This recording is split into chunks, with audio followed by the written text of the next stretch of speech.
చిత్తూరు జిల్లా కుప్పం డిగ్రీ కాలేజీలో నిర్వహించిన జాబ్ మేళాలో నారా భువనేశ్వరి పాల్గొని యువతకు ప్రేరణనిచ్చారు. ఈ సందర్భంగా ఆమె మాట్లాడుతూ యువతకు ఉద్యోగాలు కల్పించేందుకు జాబ్ మేళాలు నిర్వహించడం అభినందనీయమని అన్నారు.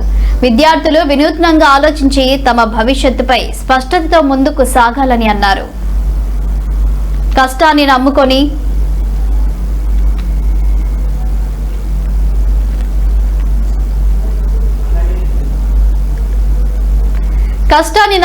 లక్ష్యంతో పనిచేస్తే ఏదైనా సాధించవచ్చని అన్నారు.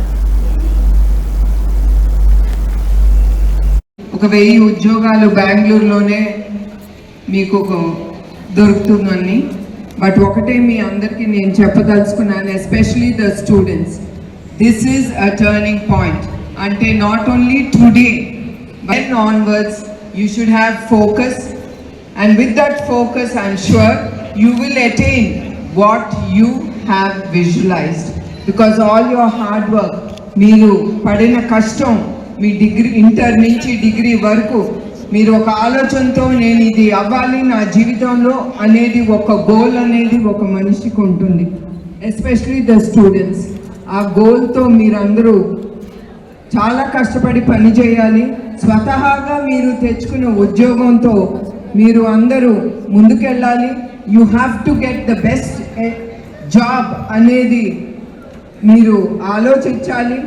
And you have to lead the country, the state, a company. ఆ విజువలైజేషన్ మీ అందరిలోనూ ఉండాలి. అట్లా ఉంటేనే. చిత్తూరు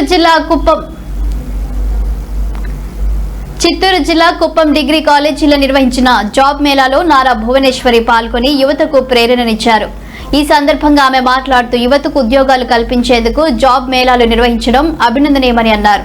విద్యార్థులు వినూత్నంగా ఆలోచించి తమ భవిష్యత్తుపై స్పష్టతతో ముందుకు సాగాలని సూచించారు. కష్టాన్ని నమ్ముకొని లక్ష్యంతో పనిచేస్తే ఏదైనా సాధించవచ్చని పేర్కొన్నారు. ముఖ్యమంత్రి చంద్రబాబు విజన్ 2020 నుంచి విజన్ 2047 దిశగా రాష్ట్ర అభివృద్ధి కోసం పనిచేస్తున్నారని తెలిపారు. ఇచ్చిన మాట నిలబెట్టుకునే నాయకుడిగా ఆయనను అభివర్ణించారు. రాష్ట్రానికి పెద్ద ఎత్తున పెట్టుబడులు తీసుకువచ్చి 20 లక్షల ఉద్యోగాల కల్పన లక్ష్యంగా చర్యలు తీసుకుంటున్నారని చెప్పారు. యువత స్వశక్తితో ఎదగాలని, అవకాశాలను వినియోగించుకోవాలని పిలుపునిచ్చారు.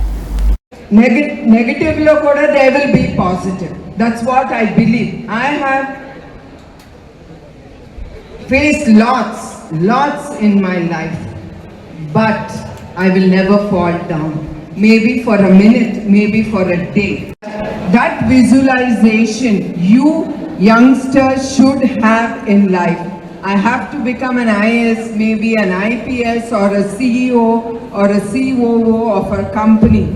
Our visualization to meeru munduku ellali. It is not that someone is going to come and help us. No one will come and help you. You have to stand on your own legs. Like I am one example for you all. I just did my BA, and after that I was just a housewife, and then they made me the executive director, because that was when Chandrababu Naidu garu became the minister, and I was put into a very responsible chair of being the executive director of Heritage Company. And during that time there was no one with me. I was left alone because my husband didn't have the time, and at that time